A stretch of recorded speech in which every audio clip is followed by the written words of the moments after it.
As I've been going through Disney's Twisted Tale Anthology, the first two stories were just okay, those stories being Cast Out, What If Snow White Learned Magic by Olivia Blackburn, and A First Mission, What If Mulan Became the Emperor's Advisor by Elizabeth Lim.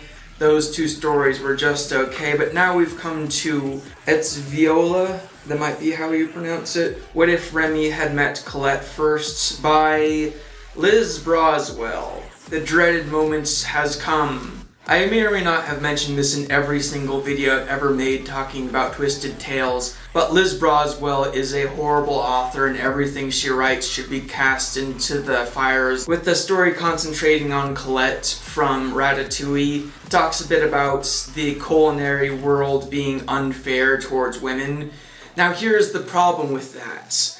I don't trust Liz Broswell to tell me what problems are problems, because I know Liz Broswell to harp on issues that no longer exist, like how Unbirthday kept talking about the inability of women to vote in England. At this point, Liz Broswell could tell me that the sky is blue and I do a double take out the window. So what does Colette do when she finds Remy? They cook up some new recipes and they start this behind the restaurant second restaurant, which the narration admits is illegal, but it doesn't take any stance against it or admit that this was a bad idea for her to sell this stuff behind the store with a rat in an illegal process. And not only is that illegal and unsanitary, that's so stupid, because she was basically begging for her to be caught and fired in that scenario. And what did she think was going to happen after the fact? She's just thinking that she'll start this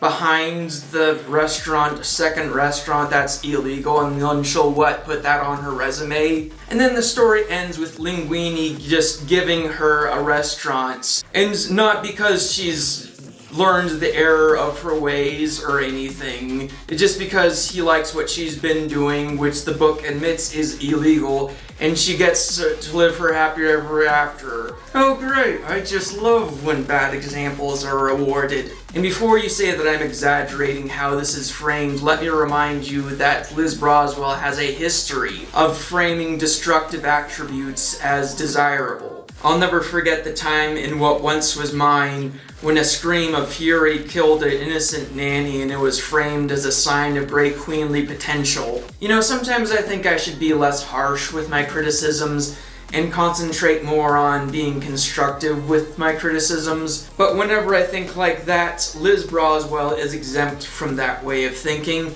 because she's not just bad, she's toxic. I just checked and this book has 2 other short stories written by Liz Broswell, and that's too much Liz Broswell.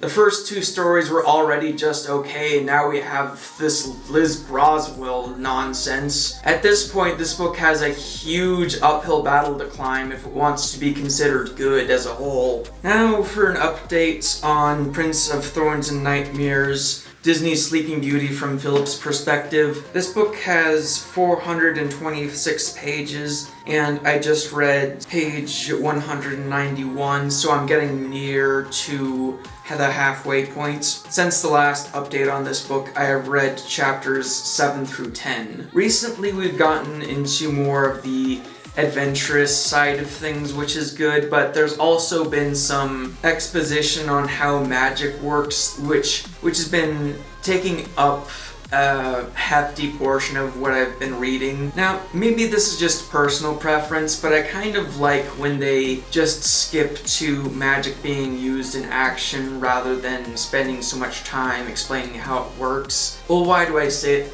Well, what I mean by that is it feels weird to be told how magic is used, because it feels like useless information, because of course that magic can't be used in real life. So I keep thinking, why do I need to be told how to use magic if I'm never going to use it anyway? I don't need to know how to use magic, I just need to watch fictional characters use magic in cool ways. But I guess you might like the talk of how magic is done. Now, have things improved between Philip and Aurora? I want to say one step forward, one step back, because on one hand, it is starting to get into the sense that when Philip and Aurora are bickering, there's this sense of, yeah, but they like it that way. But on the other hand, it's getting so simultaneously convoluted and abstract how their shared dreams work. I mean, in one moment you'll be told